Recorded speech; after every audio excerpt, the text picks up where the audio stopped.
Assalamualaikum. Kembali lagi di channel saya. Sebelumnya, yang belum subscribe, tolong subscribe dan aktifkan tanda loncengnya supaya kamu tidak ketinggalan cerita-cerita menarik dari saya.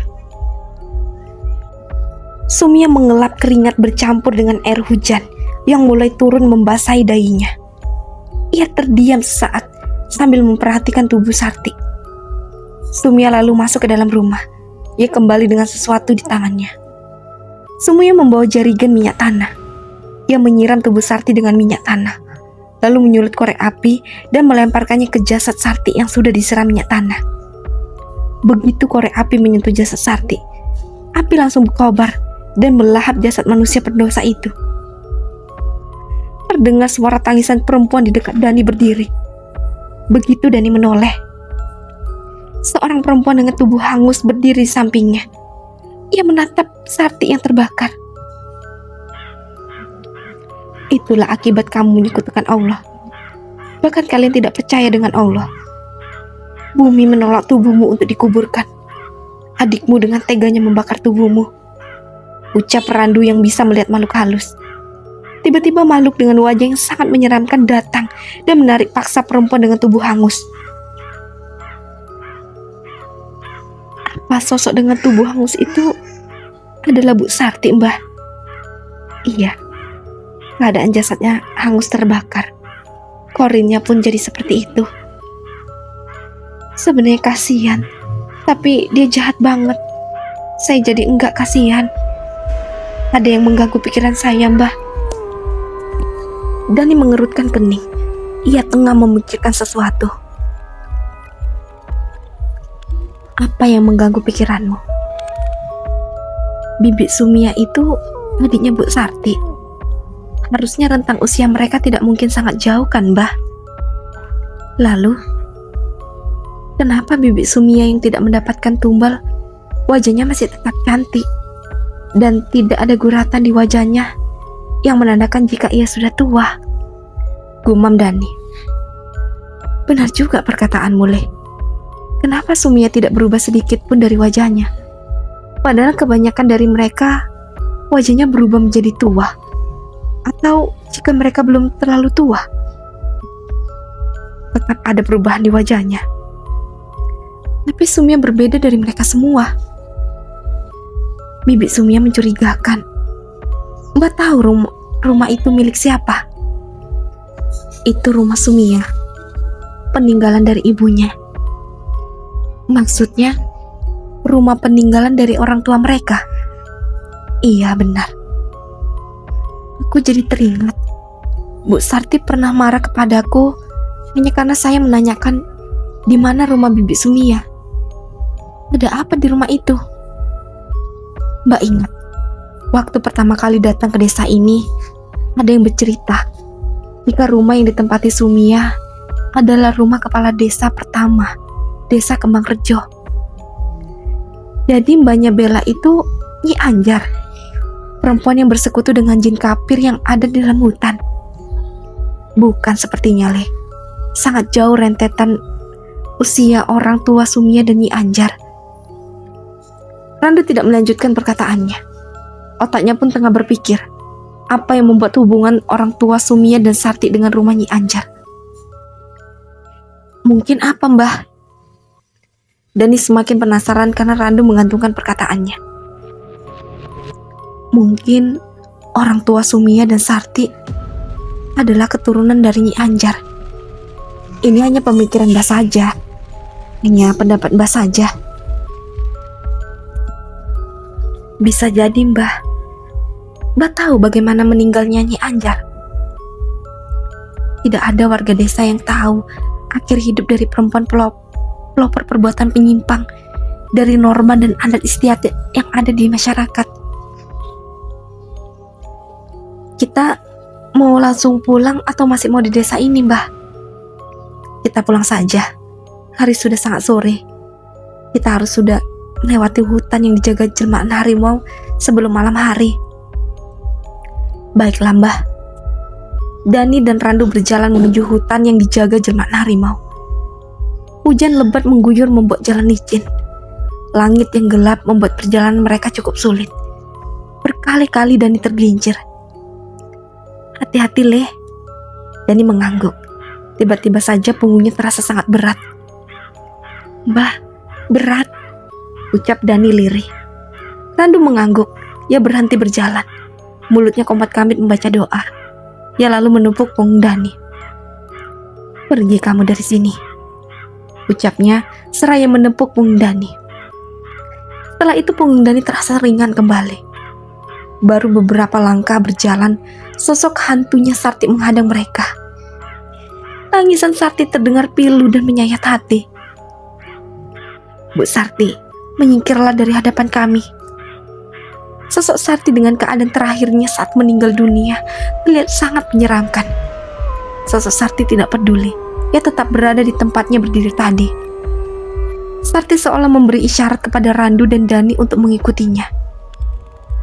Dani melempar pandang kepada Randu. Pria tua itu mengangguk. Akhirnya mereka mengikuti hantu dari Sarti. Entah apa yang akan hantunya Sarti tunjukkan kepada mereka. Sosok hantu Sarti membawa mereka kembali ke rumah Sumia. Sarti menunjuk rumah Sumia. Ia lalu menghilang. Apa maksud dari Bu Sarti? Kita harus masuk ke dalam rumah Bibi Sumia. Sepertinya begitu, Le. Ayo kita periksa. Ada apa dengan rumah itu? Ucap Randu. Kedua pria itu mengendap-endap mendekati rumah Sumia. Terdengar suara Sumia sedang berbicara. "Apapun itu, aku akan mengusahakannya untukmu." "Bagus," timpal satu suara lagi selain Bibi Sumia. "Jangan khawatirkan itu. Jangan lupa, kamu harus terus mengancam cinta untuk mendapatkan Dani dan memberikannya kepadaku." Tidak ada jawaban dari Bibi Sumia. Keluar dari Bibi Sumia seseorang memakai baju hitam dengan penutup kepala. Jadi orang itu meminta Bibi Sumia untuk mengancam cinta supaya mendapatkanku, dan pada akhirnya akan diberikan kepada orang itu. Dia sepertinya menginginkan pria berdarah manis untuk dirinya sendiri, gumam Randu. Orang dengan penutup kepala itu membuka penutup kepalanya.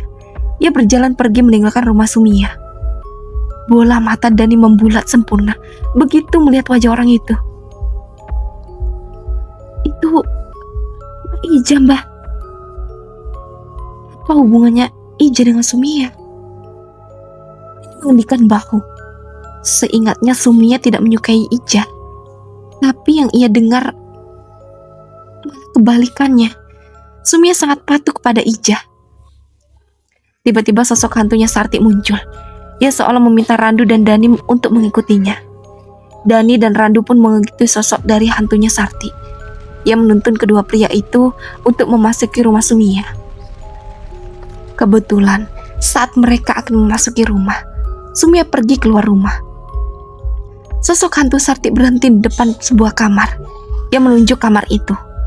Tanpa pikir panjang, Dani dan Randu memasuki kamar itu.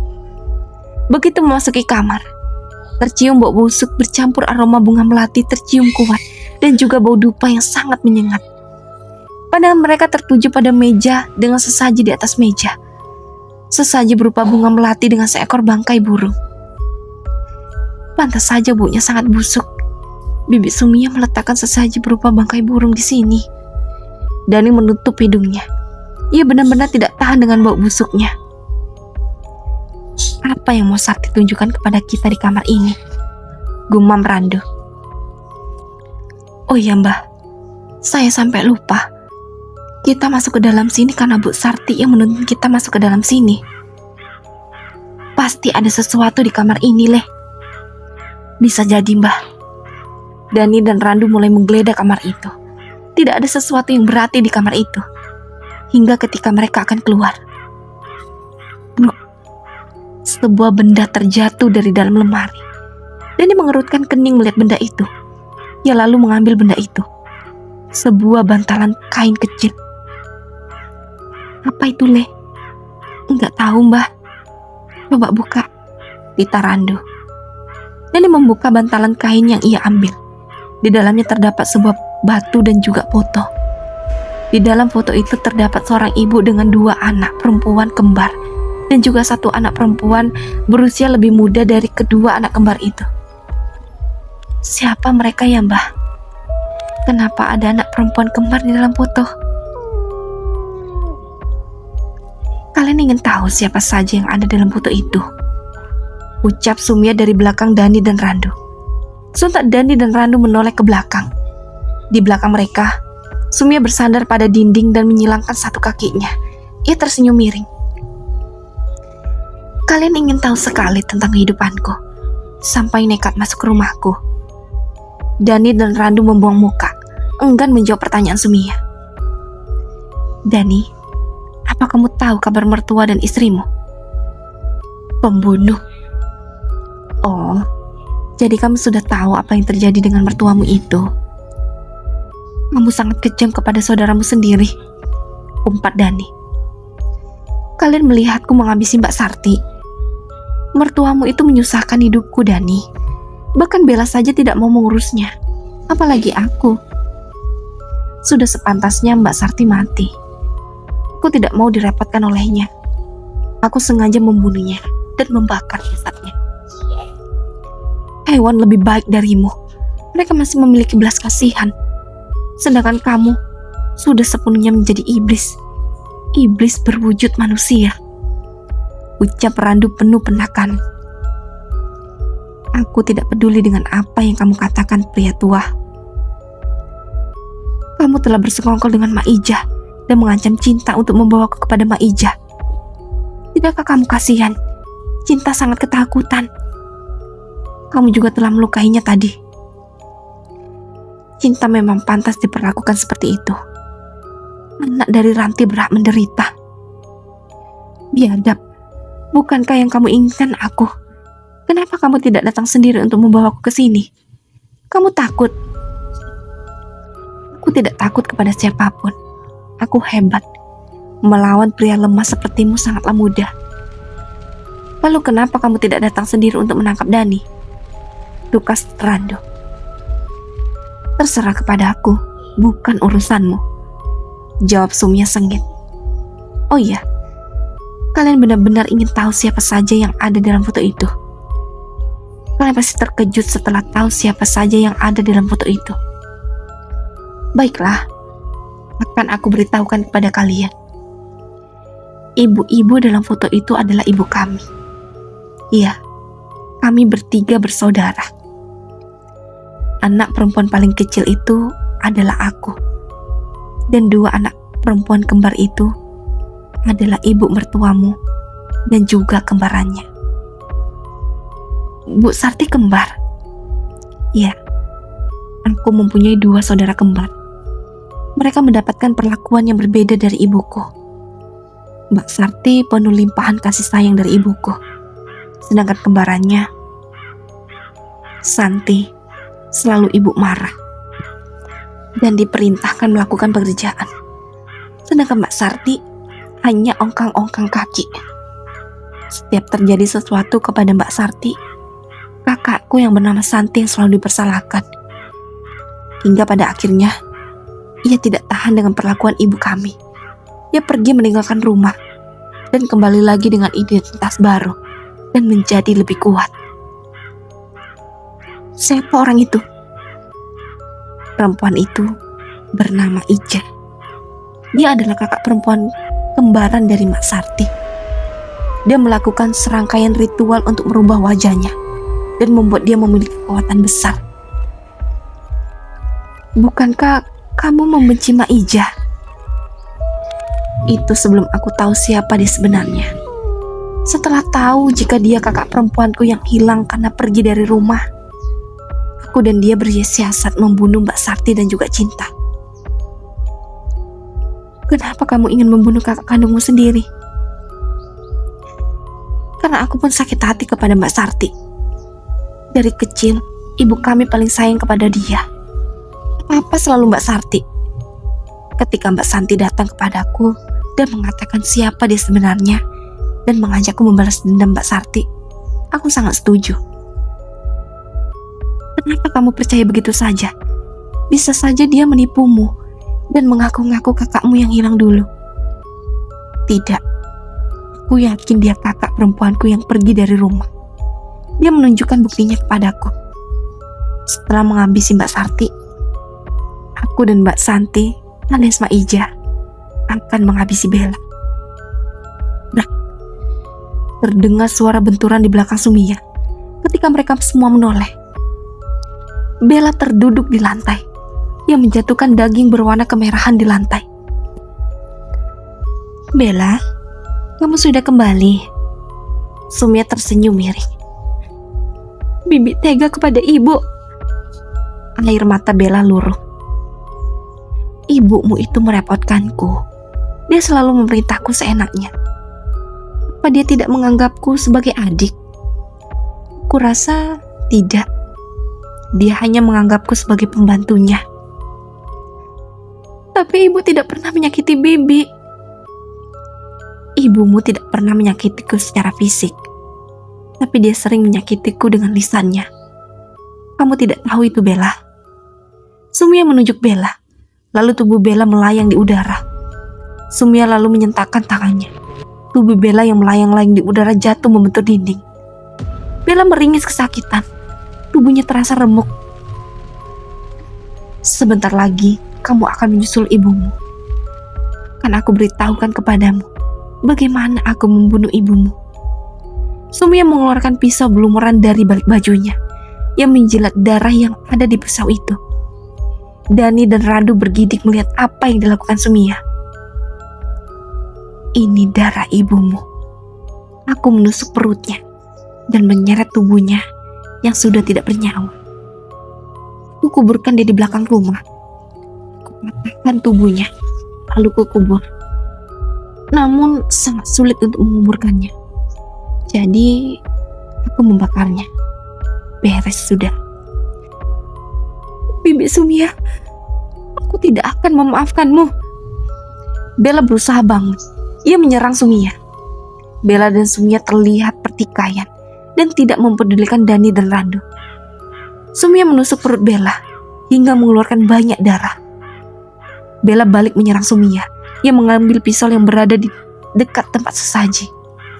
Bella melukai tangan Sumia. Darah segar mengucur dari tangan Sumia.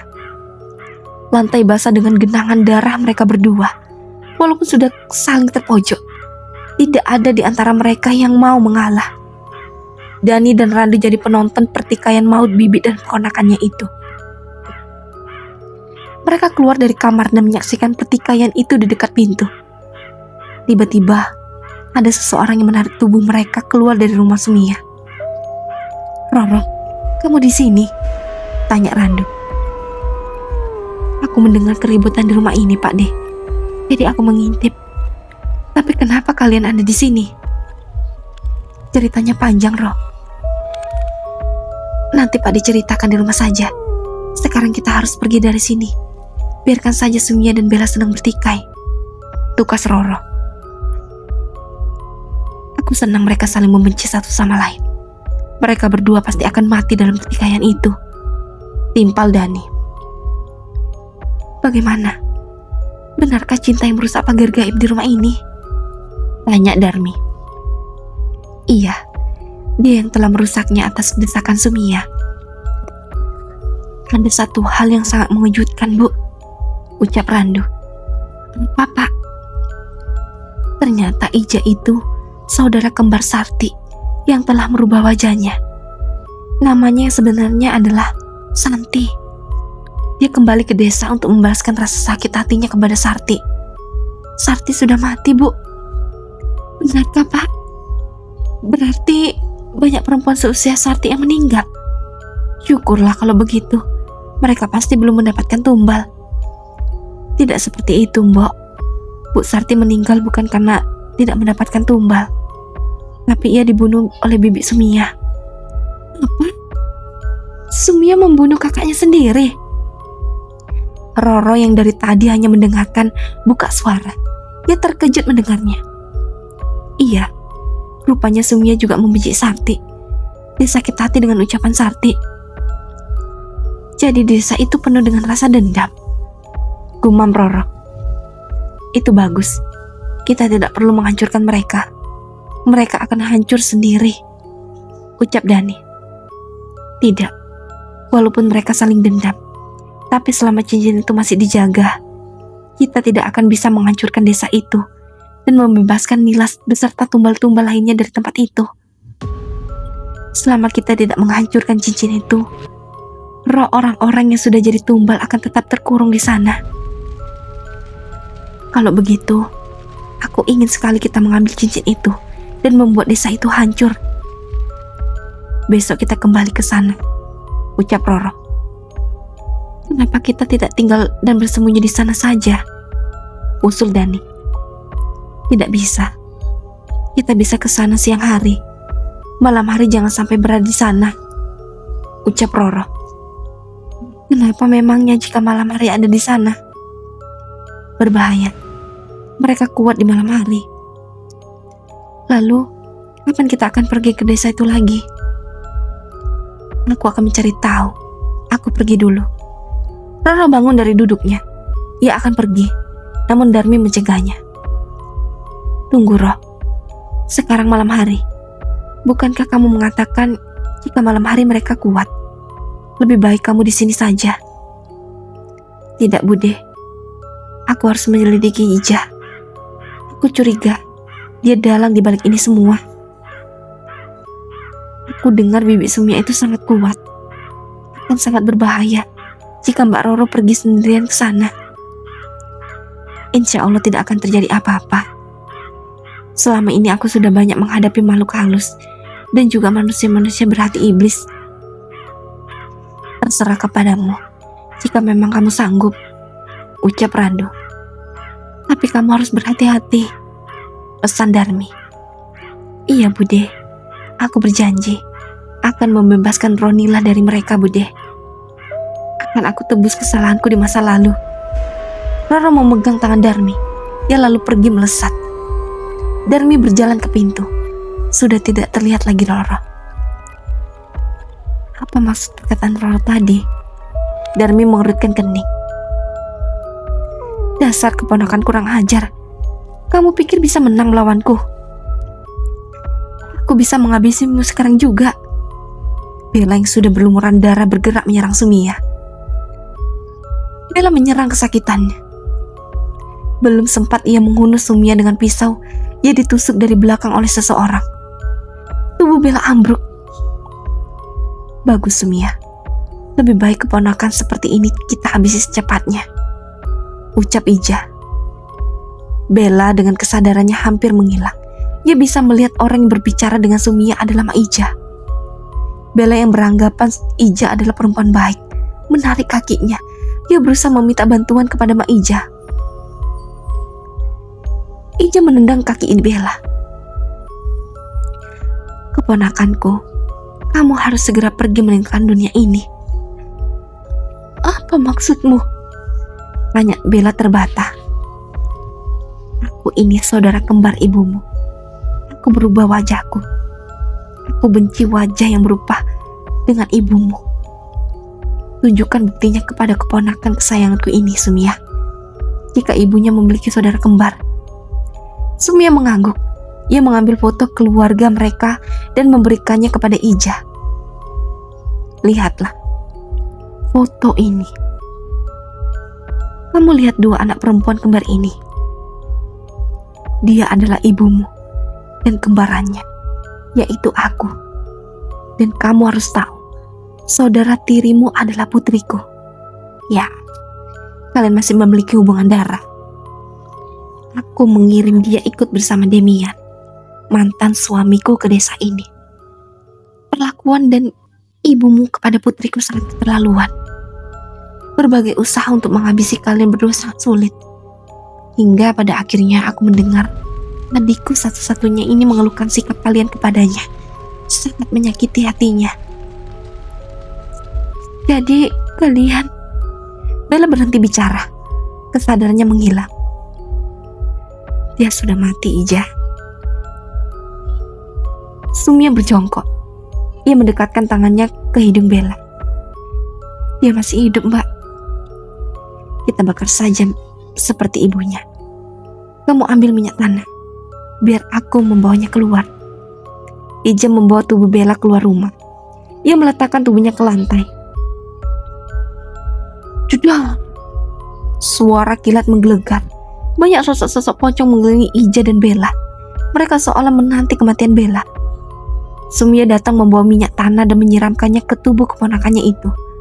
Setelah itu, disulutnya api dan membakar tubuh Bella.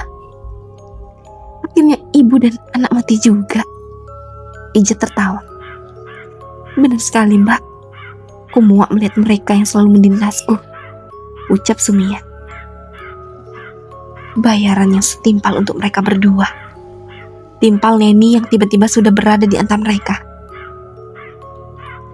Kita semua menyimpan sakit hati kepada mereka.